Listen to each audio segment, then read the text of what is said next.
ನಮಸ್ಕಾರ ಸ್ನೇಹಿತರೆ, ಈ ಒಂದು ವಿಡಿಯೋದಲ್ಲಿ ನಾವು 1 ರೂಪಾಯಿನ ಸಿಲ್ವರ್ ನಾಣ್ಯದ ಬಗ್ಗೆ ತಿಳ್ಕೊಳ್ಳೋಣ. ಹೌದು, ನೀವೇನು ನೋಡ್ತಾ ಇದ್ದೀರಾ, ಕ್ವೀನ್ ವಿಕ್ಟೋರಿಯಾ ಅವರ ನಾಣ್ಯ.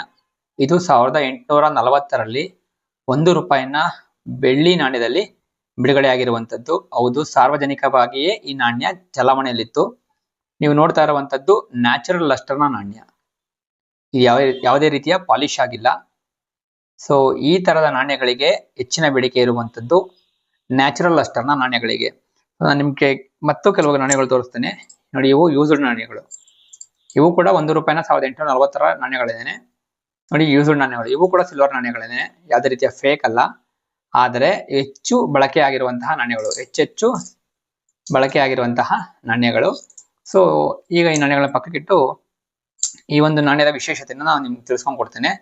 ಸೊ ನೋಡ್ತಾ ಇರ್ಬೋದು, ಕಂಪ್ಲೀಟ್ ಸಿಲ್ವರ್ ಇಂದ ಮಾಡಿರುವಂತಹ ಈ ನಾಣ್ಯ ಭಾರತ ದೇಶಕ್ಕೆ ಸ್ವತಂತ್ರ ಬರೋದಕ್ಕಿಂತ ಮುಂಚೆ, ಅಂದ್ರೆ ಸುಮಾರು 107 ವರ್ಷಗಳ ಹಿಂದೆನೆ, ಅಂದ್ರೆ ಏನು 1947ರಲ್ಲಿ ನಮ್ಗೆ ಏನ್ ಸ್ವತಂತ್ರ ಬಂತು ಅದಕ್ಕೆ ಹೋಲಿಸಿದ್ರೆ 107 ವರ್ಷಗಳ ಹಿಂದೆ ಈ ಒಂದು ನಾಣ್ಯ ಬಿಡುಗಡೆ ಆಗಿರುವಂತದ್ದು ಬ್ರಿಟಿಷರ ಕಾಲದಲ್ಲಿ.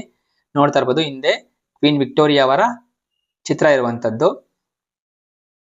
ಸುತ್ತಲೂ ಕೂಡ ಈ ಸೆರೇಷನ್ಸ್ ನೀವು ನೋಡ್ತಾ ಇರ್ಬೋದು. ಮತ್ತೆ ಕಾಯಿನ್ ನ ಅಬ್ಸರ್ವ್ ಸೈಡ್ ನಲ್ಲಿ 1 ರೂಪಿ ಅಂತ ಇಂಗ್ಲಿಷ್ ನಲ್ಲಿ ಬರೆದು ಕೆಳಗಡೆ 1840 ಅಂತ ಇಸವಿಯನ್ನ ಹಾಕಿರುವಂತದ್ದು. ಸೊ ಈಗ ಹೋಲಿಸ್ಕೊಂಡ್ರೆ ಸುಮಾರು ಇದು ಒಂದು 182 ವರ್ಷದ ಹಳೆಯ ಕಾಯಿನ್. 183 ವರ್ಷಕ್ಕಿಂತ ಹಳೆಯ ನಾಣ್ಯ. ಸೊ ಈ ಒಂದು ನಾಣ್ಯ ಸುಮಾರು 11.6 ಗ್ರಾಮ್ ಇರುವಂತದ್ದು, ಕಂಪ್ಲೀಟ್ ಸಿಲ್ವರ್ ಇಂದ ಮಾಡಿರುವಂತದ್ದು. ಅದಾಗೆ ಈ ಒಂದು ನಾಣ್ಯದ ಬೆಲೆ ಈ ಒಂದು ಯೂಸ್ಡ್ ಕಂಡೀಷನ್ ಅಲ್ಲಿ ಇತ್ತು ಅಂದ್ರೆ, ಈ ಒಂದು ಯೂಸ್ಡ್ ಕಂಡೀಷನ್ ತರ ಇತ್ತು ಅಂದ್ರೆ ಸುಮಾರು 1,500ದಿಂದ ಶುರುವಾಗಿ 2,000 ರೂಪಾಯಿಂದ ಮುಟ್ಟುತ್ತೆ ಈ ಒಂದು ನಾಣ್ಯದ ಬೆಲೆ. ಅದರಲ್ಲೂ ಸಹ ಮದ್ರಾಸ್ ಮಿಂಟಿನ ನಾಣ್ಯಗಳು ಅಂದ್ರೆ ಏನು, ಮದ್ರಾಸ್ ಮಿಂಟ್, ಈ ಒಂದು ನಾಣ್ಯ 3 ಮಿಂಟ್ಗಳಿಂದ ಬಿಡುಗಡೆ ಆಗಿರುವಂತದ್ದು. ಸೊ ಬಾಂಬೆ ಮತ್ತೆ ಕೋಲ್ಕತ್ತಾ ಸ್ವಲ್ಪ ಕಾಮನ್ ಆಗಿ ಸಿಕ್ಬಿಡುತ್ತೆ ನಿಮ್ಗೆ ದುಡ್ಡು ಕೊಟ್ರೆ. ಅದೇ ನಿಮ್ಗೆ ಮದ್ರಾಸ್ ಮಿಂಟ್ನ ನಾಣ್ಯ ಹೆಚ್ಚು ಬೇಡಿಕೆ ಇರುವಂತದ್ದು. ಅದು ಸುಮಾರು UNC ಕಂಡೀಷನ್ ಅಲ್ಲಿ 5,000 ರೂಪಾಯಿ ಬೆಲೆ ಬಾಳುತ್ತೆ. ಸೊ ನನ್ನ ಹತ್ರ ಇರುವಂತವು ಎಲ್ಲವೂ ಕೂಡ ಬಾಂಬೆ ಮತ್ತು ಕೋಲ್ಕತ್ತಾದ ನಾಣ್ಯಗಳು. ನೋಡ್ತಾ ಇದ್ದೀರಾ, ಸುಮಾರು 6 ನಾಣ್ಯಗಳು ಇರುವಂತದ್ದು. ಇವೆರಡು ಯೂಸ್ಡ್ ಕಂಡೀಷನ್ ನಾಣ್ಯಗಳು, ಇವೆ 4 UNC ಕಂಡೀಷನ್ ನಾಣ್ಯಗಳು. ಸೊ ಈ ಒಂದು ಏನು ಬಾಂಬೆ ಅಥವಾ ಕೋಲ್ಕತ್ತಾ ಮಿಂಟ್ ನಾಣ್ಯಗಳಿಗೆ ಸುಮಾರು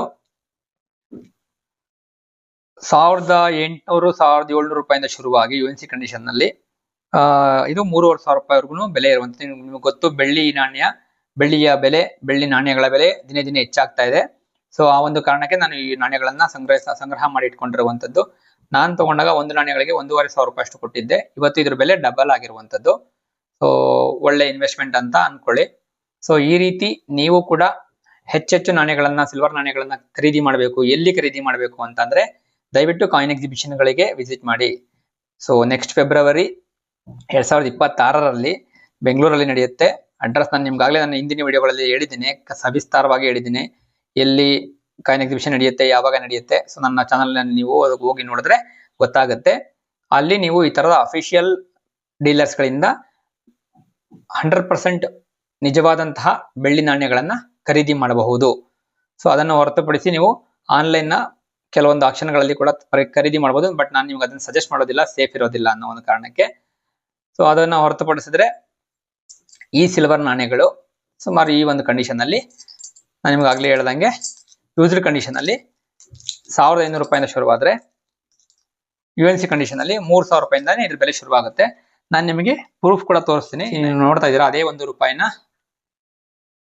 ಕ್ವೀನ್ ವಿಕ್ಟೋರಿಯಾ ಅವರ ನಾಣ್ಯ ನೀವು ನೋಡ್ತಾ ಇದ್ದೀರಾ. ಸೊ ಈಗ ವ್ಯಾಲ್ಯೂಸ್ಗೆ ಬಂದ್ರೆ ನಾನು ನಿಮ್ಗಾಗ್ಲೇ ಹೇಳಿದೆ, ಏನು ಬಾಂಬೆ ಮಿಂಟ್ ನ ನಾಣ್ಯ 1,550 ರೂಪಾಯಿಂದ ಶುರುವಾಗುತ್ತೆ ಅಂದ್ರೆ ಯೂಸ್ಡ್ ಕಂಡೀಷನ್ ಅಲ್ಲಿ. 3,000 ರೂಪಾಯಿ UNC ಕಂಡೀಷನ್ ಇರುವಂತದ್ದು. ಅದೇ ರೀತಿ ಕೋಲ್ಕತ್ತಾ ನಾಣ್ಯಗಳು ಕೂಡ ಅದೇ ರೀತಿ 1,550 ರೂಪಾಯಿಂದ ಶುರುವಾಗಿ 3,000 ರೂಪಾಯಿ ಇರುವಂತದ್ದು UNC ಕಂಡೀಷನ್ ಅಲ್ಲಿ. ಆದ್ರೆ ಮದ್ರಾಸ್ ಮಿಂಟ್ ನ ನಾಣ್ಯಗಳನ್ನು ನೋಡಿ 1,700 ರೂಪಾಯಿಯಿಂದ ಶುರುವಾಗಿ 5,000 ರೂಪಾಯಿವರೆಗೂ ಇದರ ಬೆಲೆ ಇರುವಂತದ್ದು. ಸ್ಕೇರ್ ಮಟ್ಟದ ನಾಣ್ಯ.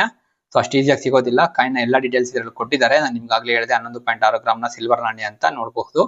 ಸೊ ನಿಮಗೂ ಏನಾದ್ರೂ ಈ ತರದ ನಾಣ್ಯಗಳನ್ನ ಖರೀದಿ ಮಾಡುವ ಹವ್ಯಾಸ ಇತ್ತು ಅಂದ್ರೆ ಕಾಮೆಂಟ್ ನಲ್ಲಿ ತಿಳಿಸಿ. ನಾನು ನಿಮಗೆ ಗೈಡ್ ಮಾಡ್ತೇನೆ ಎಲ್ಲಿ ತಗೊಳ್ಬೇಕು, ಹೇಗೆ ತಗೊಳ್ಬೇಕು ಅಂತ.